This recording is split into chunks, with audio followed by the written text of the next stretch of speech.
Maayong buntag kanatong tanan mga kaigsuunan. Maayong buntag atong palakpakan ato ang Ginoo ug ang ato ang praise and worship team. Salamat gyud sa Ginoo ug ako ang gina-welcome ang matag-usa sa Golden City Alliance Fellowship. Siguro atong painiton ng atong kabuntagon pinaagi sa pag-greet sa atong mga kaigsuunan, no? Abi-abihon nato ato ang mga katupad ing na maayong buntag. Salamat kaayo sa Ginoo sa bag-ong adlaw nga iyang gihatag kanato, adlaw sa pagdaig, adlaw sa pagsimba ug adlaw usab sa pagtuon sa iyahang pulong. So ato ang buhaton karong kabuntagon sa pagsugod, gusto ko nga atong ablihan ang ato ang Biblia. No, kung naa kitay Biblia gidala, kung naa kitay cellphone, naa diha ang atong Biblia, atong ablihon sa bersikulo 1 hantod sa 3 sa Episo, Kapitulo 1. So Episo, Kapitulo 1, bersikulo 1 hantod sa 3, mubo ra ni siya, maunang gusto ko nga atong basahon sa ato ang Biblia, ug wala, sunod semana magdala na gyud tas ato ang Biblia para ato ang mabasa, no? Naa sa atong kamot, no? Dili tagahangad, kundili gaduko ato ang ulo. Okay. Akong basahon sa Binisaya, matod pa ni Pablo, versikulo 1. Si Pablo, apostol ni Kristo Jesus, tungod sa kabubuton sa Dios, nganha sa mga balaan nga anaa sa Efeso, ug kasaligan usab diha kang Kristo Jesus. Kaninyo maanaa unta ang grasya ug ang kalinaw nga gikan sa Dios nga atong Amahan ug gikan sa Ginoong Hesus. Dalaygon ang Dios ug Amahan sa atong Ginoong Hesukristo nga diha kang Kristo nagapanalangin kanato sa tanang mga panalangin espirituhanon diha sa mga langitnong dapit. Ang Dios magapanalangin sa pulong nga atong gibasa karong kabuntagon, magampo kita mga igsoon. O Dios, among gihangyo ang imuhang paglamdag kanamo. Salamat o Dios sa imuhang pulong nga kabalumi magaistorya gayud ug magatudlo gayud kanamo karong adlaw ug sa tanang adlaw sa among kinabuhi. Ang among paghangyo, gyud Lord, nga amoa kining masabtan, pinaagi sa imuhang kaluoy ug sa balaang espiritu, ug kini among makinabuhi. Sa ngalan ni Jesus. Amen ug amen. Ang ato ang pag-istoryahan karong kabuntagon, ako ang gitutuluhan og hingpit nga pagpanalangin. Hingpit nga pagpanalangin. Kung inyuhang manotice or inyong makita, ang pulong pagpanalangin kay past tense. Ano? Murag sakto man siguro akong Binisaya. Past tense. Pagpanalangin. So nahumana ang pagpanalangin. Apan hingpit, kompleto siya nga pagpanalangin. Ato kining sabton ato ang pamalandungan kung unsa mangyoy pasabot niini in view of what we have just read sa pulong sa Ginoo. Mga igsoon, wala pa nahuman ang eleksyon. No? Matud pa sa COMELEC, kay 90% pa man ang mga return sa ballots nga ilang nadawat. So unofficial pag yun to. So technically, wala pa gyud nahuman ang pagkwintada. No, lugar na apay mga overseas nga mga ballots nga wala pa naabot, wala pa na kwinta. So mga 10% na lang to. So niini kabalo ko usa sa amo ang ginaistoryahan gahapon kay kining pangutana nga naka-move on na ba daw ka, no? Oh, naka-move on na ba ka? Pangutana imong silingan, naka-move on na ka? Naka-move on na. No, siguro kung ato ang tanaw-tanawon ang mga kahimtang sa mga Pinoy sa tibuok kalibutan, adunay ibutang ta 30 milyones kapin nga nagsadya, na ay 14 milyones kapin nga nasubo, uban nasuko, ang uban duwa ka move on, ug uban pa, no, daghan pod kaayo. Apan kung ako ang lantawon, naa may daghan nga way pakialam. Ang ilaha lang, basta katong ginatawag bitaw nga nakamangan. Basta nakamangan mi, okay na mi. Bisan og kinsay mudaog, no, galinya mi ni adtong amo ang presinto dihas gusa. Didto sa amo ang likod na ay gahutik-hutik. Nya dili hutik-hutik nga hinay, kusog kay nakadungog man mi. Ang ingon ang pangutana sa usa, Brad, bilay imong nadawat? Pilay gikamang kanimo? Ang tubag sa iya, ha, Brad, nagpalista biya ko. Pero wa man ko kadawat. Nganong nibutar man ka? Ibutar na lang ko kay bisag wala ko kadawat, no? Gadugo daw iyang kasing-kasing. Sumurag ang goal sa kadaghanan sa mga katawhan ni adtong eleksyon kay malista sa tanang listahan. Murag mao siguro na ang goal. Kung daghang partido ang midagan, mas maayo. Kay kung nakalista ka sa 4 ka partido nga nidagan, daghan kag cash. No? Nangutana pugkos akong mama didto sa amo ang gamay nga parmasya sa amoa. Ma, kumusta ang atong negosyo diha? Kay sa duha katuig nga miagi, ingon pa niya, nabati gyud daw niya nga murag ang kapobrehon sa katawhan kay unsa ni siguraduhon pa man gyud nila ang ilang pagkaon kaysa sa ilang maintenance, no, sumao nang lugi gamay ang negosyo matud pa. Apan sa miaging simana or karong simanaha or miaging simana kay Domingo naman data, uy, daghag kwarta ang mga tawo, no, nakapalit og kompleto nga maintenance kay kumpleto man pod ang ilahang pagkaon o litson o uban pang mga lamiang pagkaon tungod sa ilahang cash. So, ingunahan na ang kahimtang sa mga katawhan miagwing simana. Now, let me make a point.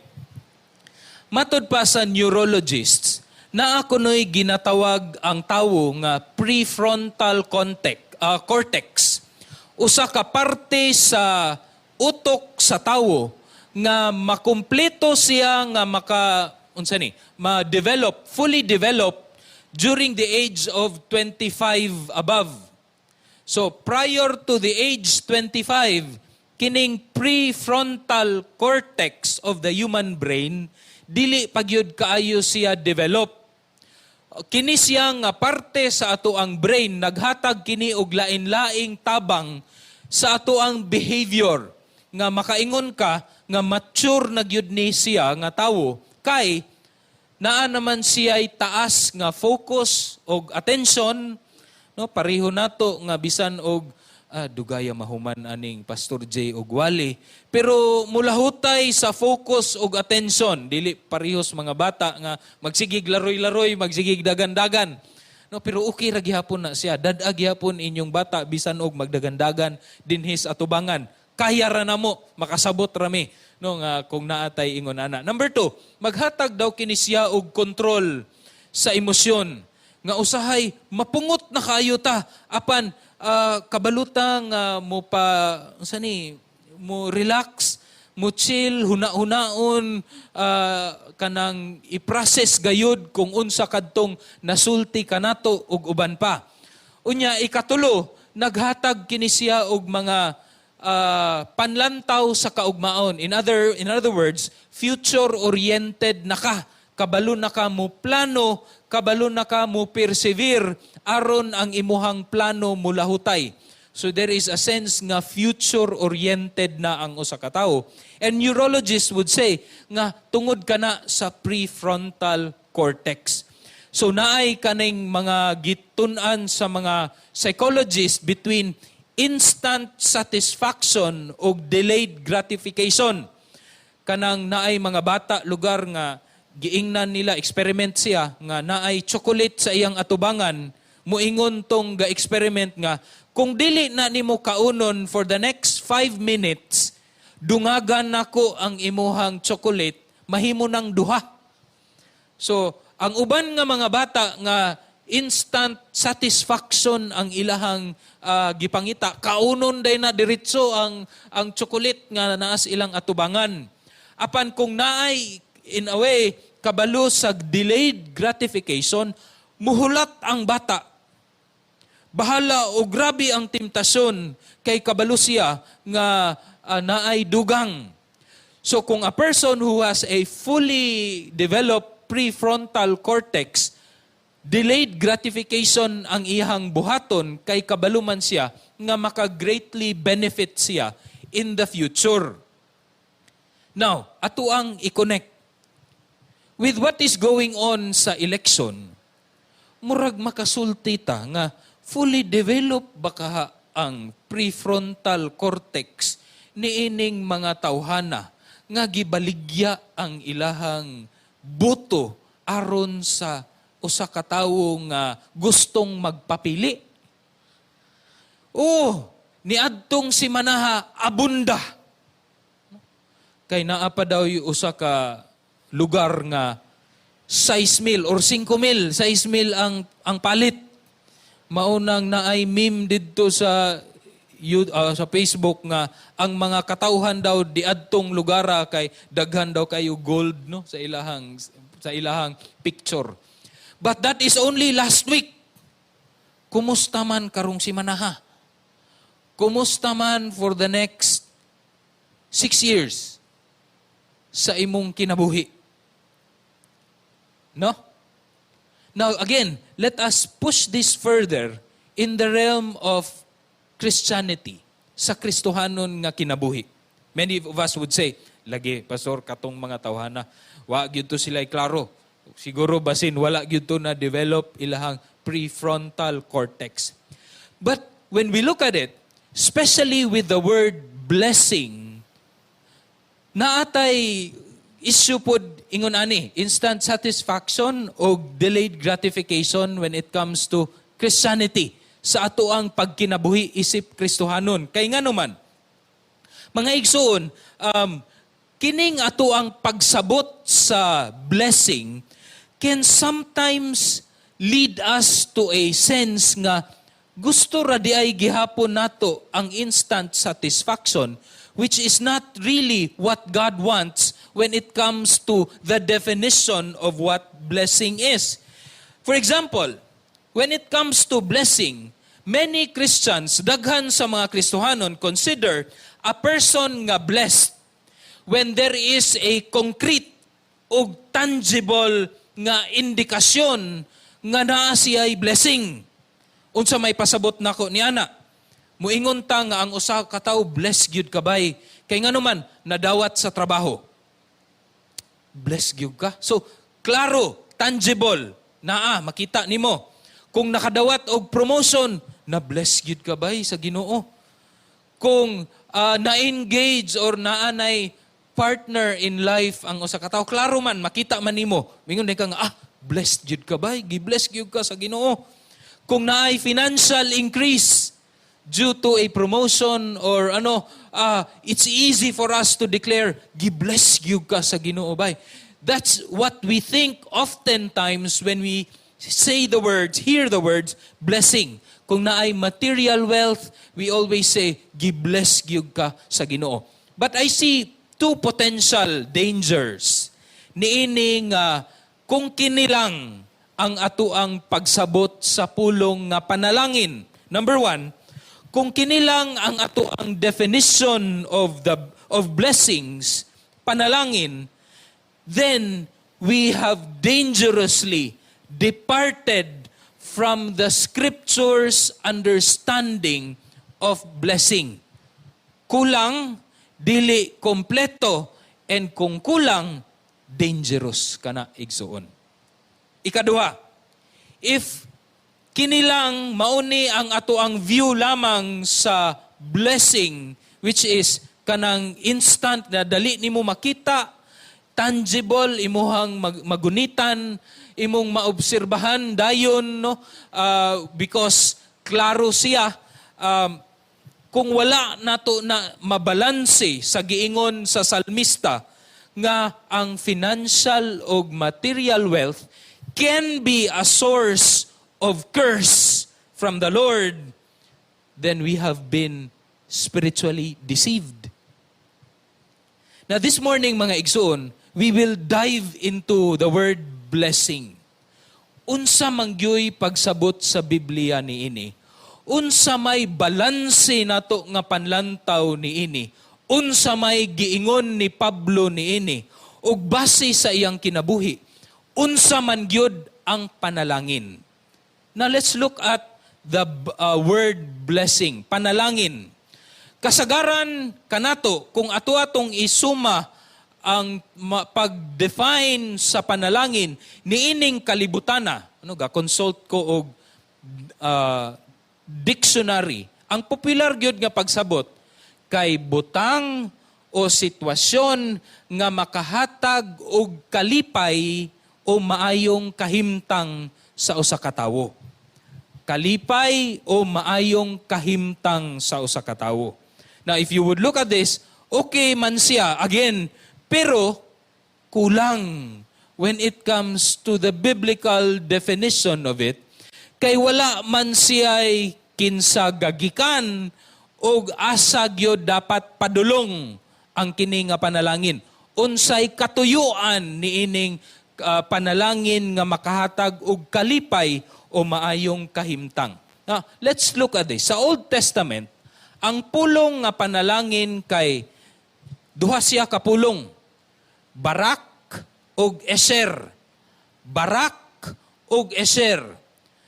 Ang barak kay naa siya sa Genesis chapter 1 nga niingon ang Dios, and God blessed them saying, go into the world and multiply. No? Mao na siya ang pulong nga barak. Unya sa Genesis chapter 12 pod nakigsulti ang Dios kang Abraham, ingon siya nga, I will bless you and you will be a blessing to the nations. So barak can mean to praise, no, imuhang dayigon ang usa ka tawo, or to show favor, no? And Noah found favor in the eyes of the Lord. Mauna siya ang barak nga aduna ang pabor sa Dios kanimo. Ang pulong nga Esher is translated as happy. Malipayon, happiness. So sa Salmo 1, blessed is the man who walks not in the counsel of the ungodly, no? But kanang didto siya, nakatanom siya sa pulong sa Dios, day and night, nagtuon siya, he meditates upon the law of the Lord. Happy is the man, or blessed is the man, for those who love and fear the Lord. Mauna siya ang pulong nga Esher. Sa New Testament, duha gihapon ka pulong, o kining duha ka pulong, gihimo ni siyag ngalan sa mga katigulangan natos una. Ambot og karon naa pa baning mga ngalana. Makaryo og Eulohio. No? Ang akong father-in-law, Makaryo ang ngalan, no? Papa ni Bonbon, Makaryo og Eulohio. Makarios is translated as happy. Maura gihapon, maumao siya sa Esher, no? Kaysa Matthew 5 sa Beatitudes, no? Blessed are you when people persecute you, no? Blessed are the meek, so happy for those again who love and fear the Lord. Ang Eulohio is more of the same sa barak, and is focused more on good report, nakadungog ka og maayo nga news about the church. No, that's a good report and it's a blessing, and that others give to someone. So maunang kung naay mamatay, naatay eulogy. No, we speak of eulogy, that is blessed or eulogio nga mga nga pulong. So if we will sum this up, we can define panalangin when it comes to God's Word as usa ka deklarasyon o panghitabo nga gadala og maayong kahimtang o kalipay nga gikan sa Dios ug para sa katuyuan sa Dios. Again, let me qualify. Maayong kahimtang. Dili ni siya kahimtang, maayong kahimtang sa pagsabot sa kalibutan. Kay remember, muingon biya si Jesus nga, blessed are you when people persecute you. Ang persecution sa kalibutan, dili biya nagmaayong kahimtang. Apan, niingon man ang pulong sa Dios, I think si James, count it all joy when you experience trial. And apil na diha ang persecution. In other words, maayong kahimtang nga kabalo ka, kini gikan gihapon, grasya gihapon sa Dios, bisan og nagatubang ka og pagsulay og grabe nga pagpanglutos, kay kini man mahimo man pud ni siyang panalangin. Happy, blessed are you kung naka-experience ka og ingon ani, no? So lahi gyud ang pagsabot sa Dios ug sa pulong sa Ginoo when it comes to panalangin. Unya, ang katuyuan niini, ang resulta niini, kay para gihapon sa himaya ug kalipay sa Dios. So karon, kung ikaw naka-experiensya og tinuod nga panalangin, aduna kay kalipay, mo abot kinipod sa kalipay sa Dios.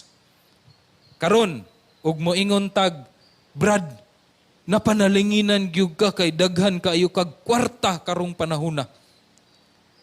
Kana bang kwarta nga iyang nadawat, in the long run, makapalipay ba na sa Ginoo or gigamit gihapon sa mga butang nga makapaguol sa Ginoo? Kay kung mahitabo na, dili gyud ito panalangin mga igsuon. Ikaw ray gahuna-una nga napanalanginan ka, kay sa imong kahimtang dinhis kalibutan, mura magnaay kalipay. Karon. But what about for the long run? Ato kining lantawon in terms of the life of Paul. Panalangin para kang Pablo. Let's look at the background sa kinabuhi ni Pablo. I think this is already mentioned last week and we've talked about this. Kabalutan niini. Number 1, si Pablo o sa kapariseo, aduna siya high social status. Apan tungod kay nahimo siyang magtotoo ni Jesus, iyahang gisalikway, iyahang high social status, karon nahimo siya persecuted and abandoned by society. Pobre sa pananaw sa kalibutan, dili lang sa salapi, kundili sa iyahang estado socially. Ikaduha, si Pablo nagpadala og sulat kaning libro sa Efeso nga circulating letter primarily sa mga magtotoo sa Asia Minor o sa Europa niadtong panahona. But we can also say nga kini nga circulating letter can be to us, no? Sa tibuok kalibutan, but during that time ang the known world is often ang Asia Minor o ang Europa. Ikatulo, na si Pablo sa prisuhan samtang gisulat kini niya nga letter. Liman ka, mo deklara siya og blessing nga naa siya sa prisuhan. Paunsa man na. Labi na gyud ang libro sa Philippians, also written in prison, nga nagsulti siya og kalipay, no? Blessing ug uban pa, no? Lahi ra gyud ang panlantaw ni Pablo kaysa sa kalibutan. Ikaapat, gusto ni Pablo nga madasig ang magtotoo sa grasya sa Dios which was preached last Sunday. Bisan naa siya kahimtang sa langob, kay dili man ang prisuhan nila sa una parehos atong prisuhan karon nga naapay hayag, naapay suga, didto mas langob mga igsuon, ambot og unsay baho didto, unsay iyahang kahimtang.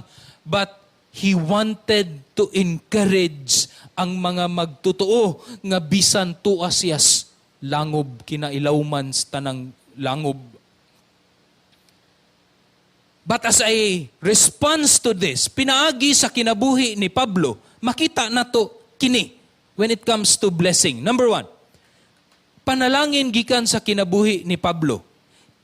Dili di ay siya komportable nga kahimtang, no?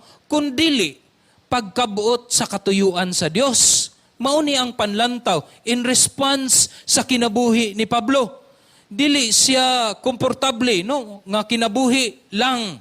You can be in a comfortable life or an uncomfortable life, but what matters is, nakabuot ba ang katuyuan sa Dios? Mao kana ang panalangin. Ikaduha, dili siya abundansya sa material, or dili lang siya abundansya sa material, kundili ang pagkuyanap kini sa Ebanghelyo. Maunang nisulat ni Dasig si Pablo, nga padayon sa imong pagkinabuhi, padayon sa inyong kinabuhi isip simbahan, nga mahimo kamong panalangin sa lain-laing mga katawhan, aron ang Dios mahimaya sa inyong pagwali sa Ebanghelyo. Ug ikatulo, sa kinabuhi ni Pablo makita nato nga dili siya nagpangita og kaugalingong reputasyon, nga musikat ko, unsay ako ang estado sa komunidad, kundili gikan kini siya sa kadaugan ni Kristo didto sa krus. It's anchored in the Lord Jesus Christ. Dili siya anchored sa ako ang reputasyon, sa ako ang kasikat, but in the Lord Jesus Christ. But then not only in the life of Paul, gusto gyud nato karong kabuntagon mga igsuon, nga lantawon nato through his words.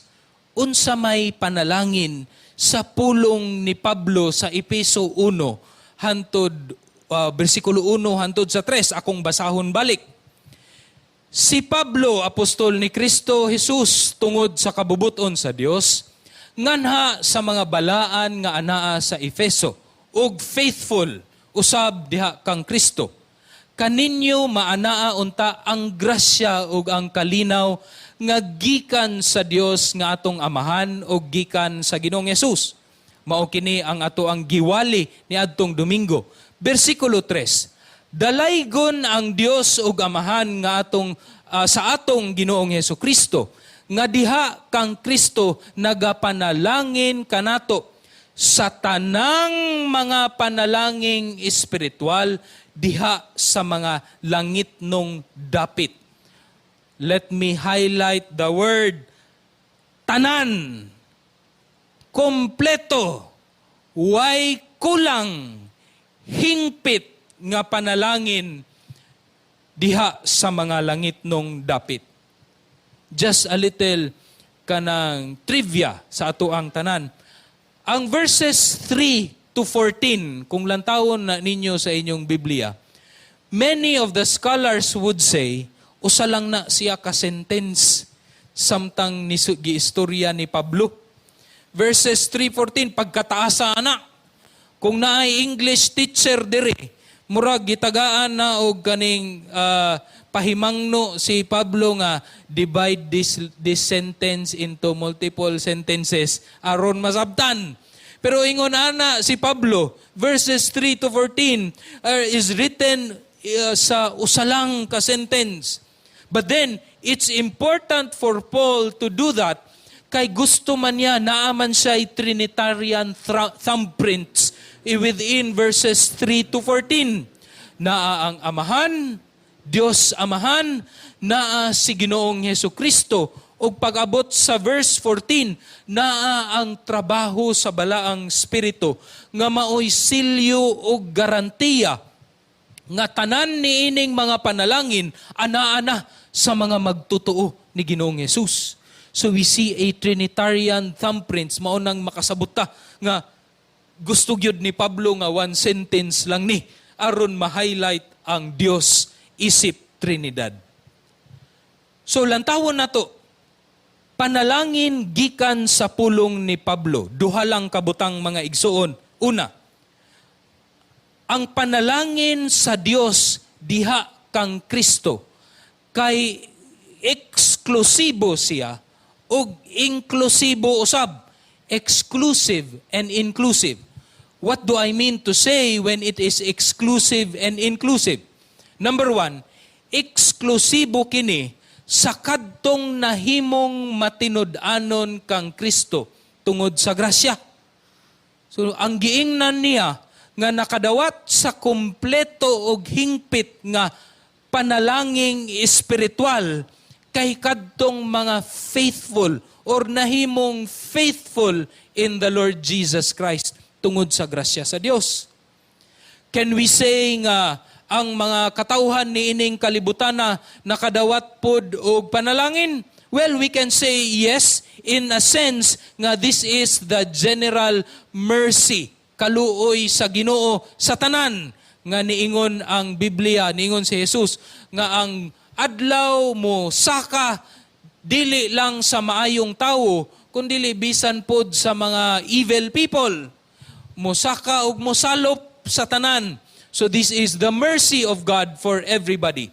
Apan ang specific ug espesyal ug spirituhanong panalangin, eksklusibo kini sa kadtong nahimong matinud-anon kang Kristo tungod sa grasya sa Dios pinaagi sa pagtuo kang Ginoong Hesus lamang. Exclusive. Apan inclusive usab siya. Inklusibo kini sa tanang mga kanasuran regardless of your race. Itom, puti, yelo, pula ang ngipon. Pwede tanan, no? Inclusive sa tanang muto o mosalig kang Ginoong Hesus. Niwang, tambok, ugon sa pabadiha, napalit ba or wala, pero naghinulsol, no? Kana, inklusibo kini sa tanang mga kanasuran. In fact, the moment nga niabot si Pablo sa Rome, nga didto niya, most of the scholars would say nga didto niya gisulat ang libro sa Efeso. Ang naagyod gadagandagan sa iyang panghuna-una kay kining kaluwasan sa mga hintil. Niingon siya, mga buhat 28:28. Busa hibaluin ninyo nga kining maong kaluwasan gikan sa Dios, gika padala na ngadto sa mga hintil. In other words, non-Jews, tanan mga tao nga dili mga Hudiyo, Gentiles, ug sila magapatalinghog niini. So ang panalangin sa Dios, dili lang siya eksklusibo nga kanimo ug kanako lang, inklusibo siya sa tanan nga mga musalig ug mutuo kang Ginoong Hesukristo. Ikaduha mga igsoon, panalangin gikan sa pulong ni Pablo. Ang panalangin diha kang Kristo, pinaagi sa Espiritu Santo, mga igsoon, kompleto. Kompleto. Maunang kitang mga tinuod nga Kristohanon, sayop gyud na nga moingon kang, wa ko panalanginis Ginoo. Kay matod pa sa pulong sa Dios, kompleto, hingpit ang nadawat na nato nga panalangin. Kay kini nga panalangin sa panlantaw ni Pablo tungod sa gibuhat ni Ginoong Hesus didto sa cross, kumpleto na kini nga maanaa ka nato. Naa ka na sa bersikulo 3, no, diha kang Kristo nagapanalangin ka nato sa tanang mga panalangin espirituhanon diha sa mga langit nung dapit. Dapat kini muusob mga igsoon sa ato ang panglantaw kung unsa ang panalangin kay kasagaran ra bagyod sa ato ang mga pagampo kay ampo sa pagpangayo og panalangin. But if we don't have this understanding, the complete blessing of the Lord has already been won by the Lord Jesus Christ, ug pinaagi sa grasya sa Ginoo nga mituo ako kang Ginoong Hesus, na ako'y ani nga panalangin kompleto. So unsa man di ay ang ato ang panlantaw sa salapi, material. Well, kana mga igsoon, dapat naatay balanse nga panlantaw. Kung wala, naay katuyuan ang Dios. Maunang niingon si Pablo sa Filipos, kabalon ako. Kabalon ako magkinabuhi sa wala o sa daghan, in plenty or in want, Kabalo ko magkinabuhi nga adunay kalipay, nga adunay pagdayig sa Ginoo kay nakasabot man ko sa panalangin kung unsa gayud kini. Og nideklara dayon siya sa atong paborito nga bersikulo, Philippians 4:13, I can do all things through Christ who strengthens me. Dili di ay na siya igsuon kanang di man ko kabalo mo buhat ana. Pero akong ingnon ang Philippians 4:13, I can do all things. No? Mahimo na kong doktor. Kay I can do all things. Napay niingon nga magwawali. Muatubang daw ka sa samin. Imo nang balik-balikon nga verse. Kung gusto ka nga mahimong nurse or mahimo kang ingonani, balik-balikon na nimo. I can do all things through Christ who strengthens me. Mahimo kong doktor. I can do all things through Christ.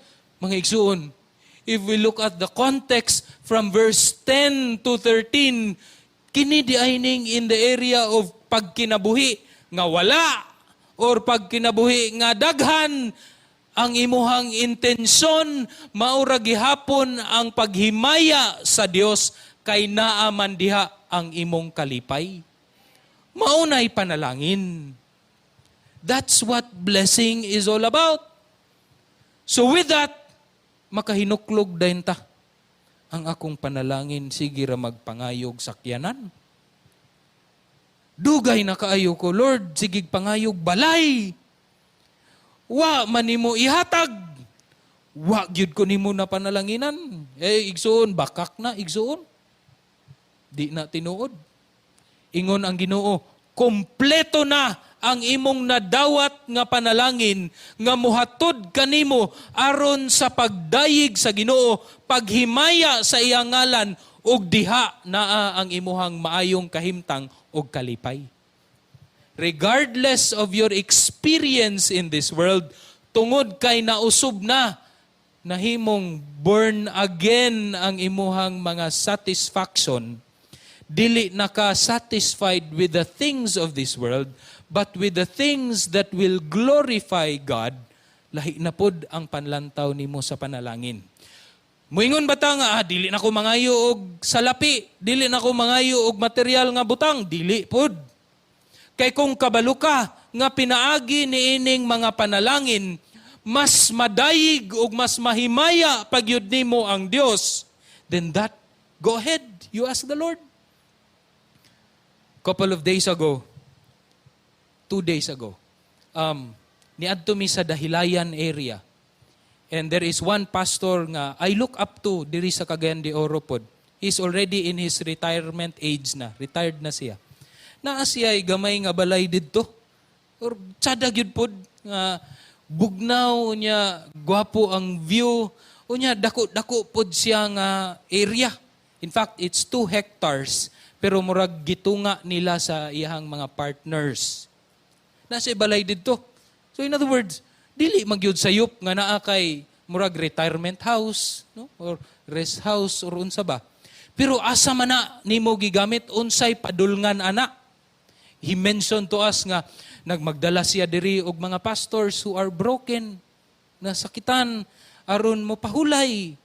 In fact, there was one time nga daghan jud kaayo sila just to have a unsa ni kanang encouraging one another. Didto sa ilalom gamay sa iyang yuta, nagsugod siya buhat og Center for IPs, indigenous people, nga pwede nga maghatag sa ilaha og panginabuhi, and at the same time, to share the gospel to the Lord Jesus Christ to these people. So pwede ragyud ay. Pero, again, mangutana ta, unsa may imuhang purpose, nganong nangayo kaanang mga butanga. Kay dapat, ang tinuod nga panalangin, mubalik gihapon siya sa himaya ug pagdayig sa ato ang Dios nga Amahan. But again, kompleto na na. Kompleto na ang panalangin nga naa kanato. In fact, nag-ingon pod ang Colosas 2:9 hantod sa 10. Kay diha kaniya kang Kristo nagapuyo sa pagkalawas ang bug-os kinatibuk-an sa pagka-Dios o sa kinabuhi na nga tugob or kompleto kamo diha kaniya. So complete tungod kang Ginoong Hesus sa iyahang kinatibuk-an nga pagka-Dios, kompleto na pod kita. Well, moingon man ta nga, yes, mo grow pa man ta into maturity. No? Mo grow pa man ta. But then, what we all need, tungod kang Ginoong Hesus is already complete in us, aron mutubo kita sa ato ang pagsalig o pagtuo diha kang Ginoong Hesus. Mga igsoon, simple ragyod ang pulong sa Dios karong kabuntagon. Ang panalangin sa Dios diha kang Kristo kay hingpit ug kompleto sa matag magtotoo. A true believer of the Lord Jesus Christ will never say nga wala ko na panalanginan. Kay kumpleto, bugos, grabe ka, bugat ang panalangin nga atong nadawat, mga igsuon. Ang kapasayloan sa atong sala, ang kabag-uhan sa atong kinabuhi, ang pagkabuhi sa ato ang spirito ug kalag nga naa natay kagutom sa mga butang nga para sa Dios, sa una wala man na. Aduna ko'y kaistorya nga pariho pod nako nga nagtubo nga Kristohanon nga nang nagtubo og Sunday school ba. Istorya may nga tinuod biya no? Pila pay akong edad memorize na nako ang Psalm 23, 1-6. John 3:16 memorize. Magpadaghanay pa og bersikulo kay naa may contest sa Sunday school. But those words, mura lang man siya muagi lang sunauna. Dili man siya mu tusok sa kasing-kasing. But when the Lord Jesus Christ, ang iyahang grasya o kaluoy became real in our lives, we experienced His salvation. Those words became very relevant, essential sa atong kinabuhi. Didto na ta nakaingon nga, tinuod yun di ay, Didto na ta muhilak sa John 3:16 nga kapila na nga tuig na tong na-memorize, karon pa ta nihilak, kay karon pa man nahimong tinuod ang kinabuhi ni Jesus sa atong kinabuhi. Hingpit ka na mga igsuon, don't ever say nga dili kompleto or wala ka na panalanginan sa Dios. Praise be to the Lord, atong palakpakan atong Ginoo sa iyang pagkamaayo sa atong kinabuhi. Magampo kita mga igsuon. Kanimo o Dios ang dungog ug himaya. Tungod sa mga panalangin o Dios nga dili gyud namo matungkad niining kinabuhia. Nabasa kini namo o Dios, nahibaluan namo ang imuhang gibuhat didto sa cross. Apan kini, these are just surface to unsa gyud Ginoo ang kabug-aton sa imong gibuhat, sa imong sakripisyo ug sa imuhang kamatayon didto sa cross. Ug among paghangyo o Dios nga samtang kami magtubo diha sa pagtuo, mas magkalawom usab o Dios ang amoang pagsabot sa tanang panalangin nga imong gihatag kanamo. Salamat o Dios kay kompleto kini. Salamat o Dios kay walay kulang niini. Wala nimo gidalo o Dios ang mga panalangin nga imong gihatag para sa imong mga kaanakan. Ug kanimo lang gyud ang dungog ug himaya. Kay angayan gyud ka mudawat niining tanan. Sa ngalan ni Jesus, kami nagpasalamat. Amen o Amen. Maayong buntag kanatong tanan.